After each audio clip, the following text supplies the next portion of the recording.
Well, I'm here in the Tynwald area. We're in one of the meeting rooms, and with me is James Davis from Manx Radio, and it's actually his interview. He's interviewing me about Tynwald television as such. So, for a change, I'm the one being interviewed. This is going out on mandate this week. Well, Paul, first and foremost, Tynwald television. We've discussed this. You've discussed it over recent years and a little bit before that as well. Would there be a demand for it? I think there's definitely one of those things, if you don't offer it, you'll never know.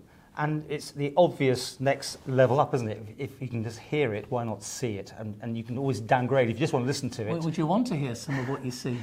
I think, would you want to see some of what you hear even?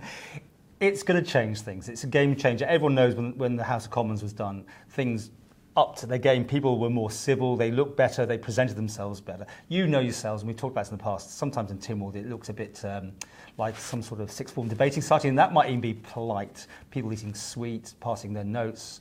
I'm not sure about this, Tim. I think there's more work ethics. More etiquette. Yeah, but in the past it sort of definitely had that feeling of not as good a presentation to the public as it could have been. So yeah, I think this is important. As I say, you can listen to something and watch it, but if you don't have the pictures, you can't have that option. It's got to happen. This is the first step towards it, isn't it? If Tynwald next week approves this motion. Yeah, I mean, we're obviously keen and we've been pushing for it, but really we won't be doing a bells and whistles operation. This is not what we can do. We'll be doing something on just probably a single camera, just set up. We can't have access to move around and that sort of thing. And clearly that's right. I mean, the long term is to have proper cameras built in. Anyone that watches the House of Commons sees the operation there. It's actually bizarrely on a touchscreen where one person hits a button and all the cameras work out what to do. On a smaller level, you had Jersey go online very recently, which is very exciting because that's done pretty tightly on money, and it's all broken down actually, the costing of that. And I think when it's an opportunity that government to be seen to be doing what it's doing, it has to happen. It's now technology is there, and it will be happening. We are just pushing the door open a little bit, so we'll try for something like on the budget and that sort of thing. Maybe Howard Quayle's got a big policy statement, that sort of thing. But we've got to get through that we can get in there and access and this conduct, the code of conduct. I don't know what you think to that. Well, the code of conduct is, I think it's probably a misleading title, isn't it? It's based on the Scottish and Northern Ireland Parliament regulations, almost verbatim. It's word for word the same. And I think code of conduct, it suggests that a lot of journalists like you and I are misbehaving when it's not quite that. It's more just an acceptance of what the guidelines are, but I think most people would know those anyway. But cost-wise, Tynwald television, would it need to cost a lot of extra money, or do you think bare minimum? I think bare minimum. You probably need one person to operate it. Now, could that be the Hansard person? I mean, they're busy obviously doing what they're doing, but these cameras can be almost automatic. And you can always get some almost high-end security cameras these days that are incredibly powerful. They've got really good systems on board. So possibly if you watch a programme like anything involving those cameras, it could be from Big Brother to First Dates, you see what they're using there.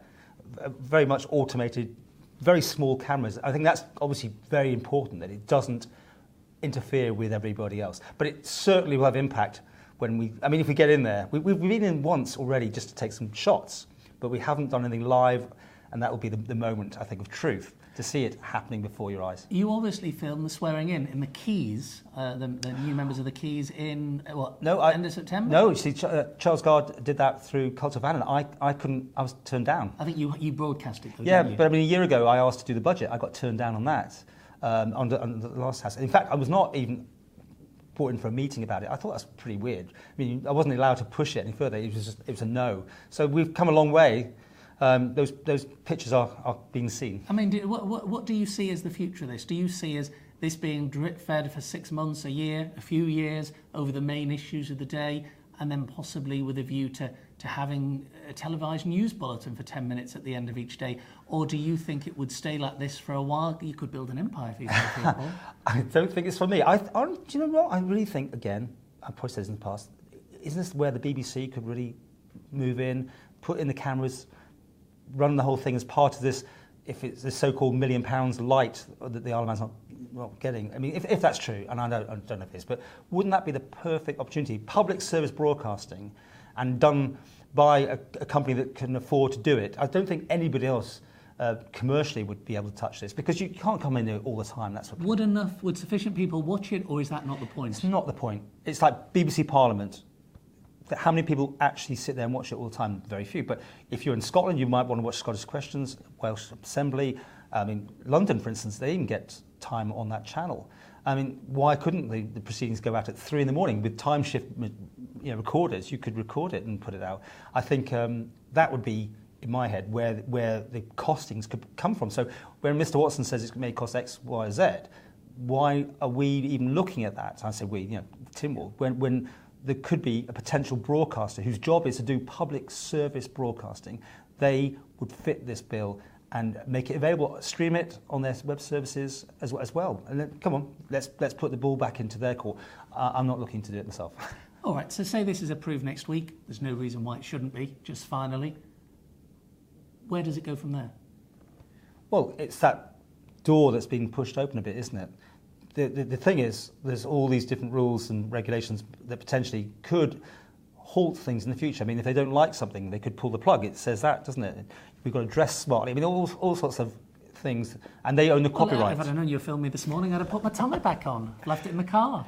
They want to own the copyright. So that means, again, if they don't like something, they could pull it. I mean, it's going to be a trial and error, isn't it? But I'm really, really pleased. It's taken a long time. I've had a bit of a thing about this, because I just don't understand this modern day why we haven't been able to just do it. And I mean, that first sitting, I had to get permission, and we will wait to see in this Tynwald if we get this thing through that I and you and anybody else, BBC, ITV, anybody could turn up who's accredited and start filming. It will be very interesting to see the dynamics. Watch this space. Thanks for your time.